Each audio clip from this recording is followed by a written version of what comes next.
In this video, I'm going to show you a powerful Town Hall 12 attack strategy that works great for war, clan war league, and even trophy pushing. Also, if you're looking for more TH12 attack strategies, I've linked some related videos in the description. I highly recommend checking them out.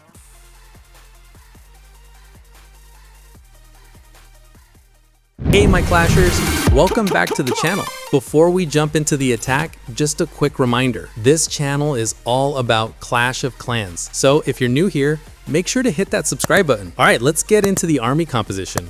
We've got 2 P.E.K.K.A.s for tanking, 5 healers, 2 ice golems, 2 witches, 2 Valkyries, and 2 baby dragons to support the queen charge. For wall breaking, we've got 2 super wall breakers, plus 4 balloons and super barbarians for cleanup. For spells, we're running 2 rage spells, 2 freeze, 2 skeleton spells, 1 overgrowth, and a poison spell to handle enemy clan castle troops. Now for the hero equipment, the barbarian king is using the snake bracelet and spiky ball, the archer queen has the healer puppet and action figure, and the grand warden comes in with eternal tome and the rage gem. All right, let's dive into the attack and enjoy the strategy in action.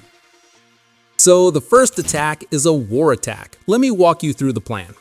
Drop the queen to create the path for the main army and place the siege barracks on the side where the army will enter. Once the root riders come out, we'll deploy the rest of the army and guide them along the proper path. That's the plan. Let's attack! Right, so we are starting with the queen charge to create the path. I launch the queen straight into the eagle artillery compartment and drop a baby dragon to help push her in that direction. Next, I place the siege barracks from the bottom corner. The idea here is to move the army through the compartment where the town hall is. The P.E.K.K.A. and wizard from the barracks clear the outside buildings, so the army doesn't wander off. Instead, they move straight inside the base. That's exactly what the siege barracks is meant to do. We can also drop a super barbarian to help with cleanup, but I always save a couple for the top side. Those are important for clearing outside buildings later on, since the army won't have time to come back for them. This way, we keep everything moving inside the base where we want it. From here, we're sending the army into the town hall compartment. Once the root riders are out, we'll drop ice golems and P.E.K.K.A.s up front as tanks, then release the rest of the army right behind them. Now, the root rider's main job is to open the walls, which means we don't even need a jump spell in this strategy. Timing is really important with this attack. If you spend too long on the queen charge, the attack can run out of time and end in a fail. If enemy clan castle troops show up, use the poison spell right away, then activate the Grand Warden's ability with rage to keep the army moving safely into the next compartment. Ideally, we should have launched the queen charge from the clan castle compartment. That way, we could have taken down the enemy CC too. But since taking out the eagle artillery early was more important, we started the queen charge from the bottom instead.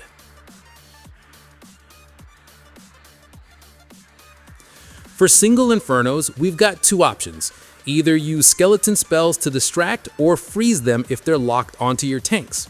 That way, your root riders and heroes stay alive. Here's something important. You need to protect the root riders. When you send in the army, make sure to drop your tanking troops, like the ice golem and P.E.K.K.A., right on top of the root riders to shield them. If a single inferno locks onto a root rider, just freeze it and drop a skeleton spell to keep them safe. Also, after finishing the queen charge, recall the queen and redeploy her with the main army. That way, the root riders and the rest of the troops benefit from the queen's healing support. And just like that, you can see this army smashing through the base. It's a reliable way to grab 3 stars in war, so definitely try it out. Alright, let's jump into a trophy pushing attack with this army.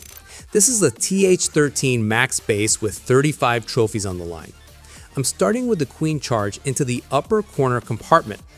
To funnel her in, I'll drop a baby dragon on both sides, then use a super wall breaker to send the queen inside. After that, the siege barracks goes down in the lower corner, which is going to be the main entry point for the army. Now, I'm not sending the queen into the compartment with the royal champion because that area has the champion, an infernal tower, and a scatter shot. Way too much for the queen to handle alone. Her job here is just to create the path, so taking down the compartment with the air defense is more than enough. Once the root riders come out of the barracks, we'll drop tanking troops like the Ice Golem and P.E.K.K.A. in front, then release the rest of the army right behind them. After the path is ready, we'll recall the queen and deploy her again with the main push. This way, the healers can switch over and keep the entire army alive. The key point here is to create a clear path for the army. That path should follow a specific shape, and most of the time, the classic L shape works best. You'll see this method used a lot on high-level bases, especially at Town Hall 16 and 17. The idea is simple. Start with a hero charge on one part of the base to shape the path, then move the main army right along it. Once the L shape is carved out, the army can be guided exactly where you want them to go. Most of the time, the hero charge is aimed at the side with key defenses. At TH12, that's exactly what we do with this strategy. Use a queen charge to wipe out one side of the base, form the right shape, and then push the main army along that path. If possible, use funneling troops on both sides and push the queen straight through the middle of the base. That way, the army naturally follows the strip of buildings left around her.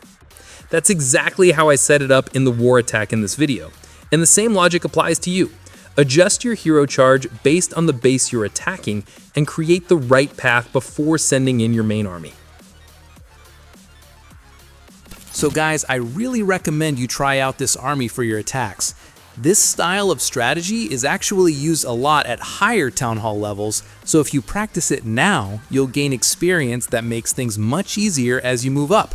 And just a quick reminder, if you haven't subscribed to the channel yet, I'd really appreciate it if you do. It helps a lot, and you won't miss any of my Clash of Clans content.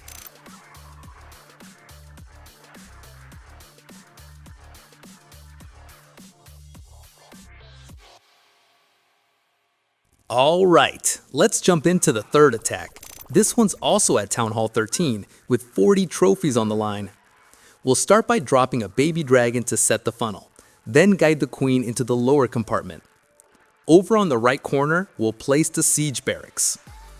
Now, the key highlight of this attack is the queen charge. For it to work properly, you've got to use funneling troops to shape the path and direct the queen exactly where you want her to go. You can also pull off a Grand Warden charge, just like with the queen. Use a fireball to help, and remember that troops will always move toward the nearest building following Clash AI. That's something I want to remind you. In attacks like this, understanding the AI is super important. Funneling and pathing are what you need to focus on every single time. If you don't create the right path, your army will split and spread out. So here, we guide the queen into the target compartment while the Siege Barracks goes down on the opposite side. As the queen charges forward, P.E.K.K.A. and wizards clean up that other section, helping prevent time fails and keeping the attack nice and smooth. Once the root riders come out, I drop the rest of the army, then recall the queen and redeploy her with the main push. After that, I use the Overgrowth spell on the Town Hall compartment. You'll notice there's a site compartment on the right. That needs to be cleared first. If we send the army straight into the middle, they'll end up splitting apart. That's why I like using Overgrowth for strategies like this. It makes it much easier to guide the army exactly where you want them to go. Think of Overgrowth as a mix between Freeze and Invisibility. It blocks defenses and redirects troops, giving you the perfect pathing control. Usually, the main army entry starts from the side with the heavy defenses, and that's where you launch your queen charge. But if you're attacking higher level bases, especially in Clan War leagues, you want to start from the side closest to the Town Hall. That way, even if the attack doesn't go all the way for a 3-star, you'll still secure a solid 2-star. Also guys, don't activate the queen's ability before recalling her. The recall spell has limited capacity, and if the queen spawns the giant first, you won't be able to pull back all the healers. That's a big mistake because the healers are super important to keep your main army alive. So the best move is to recall the queen first, drop her in with the main push, and then use her ability. So Clashers, make sure to try out this attack strategy. This style of attack is exactly what you'll need at the higher Town Hall levels, so practicing it at TH12 will give you a big advantage. You can also tweak the army composition a little if you want. If you enjoyed the video, don't forget to drop a like. And trust me, the next video is going to be even more interesting, so hit that subscribe button and stay tuned. Bye!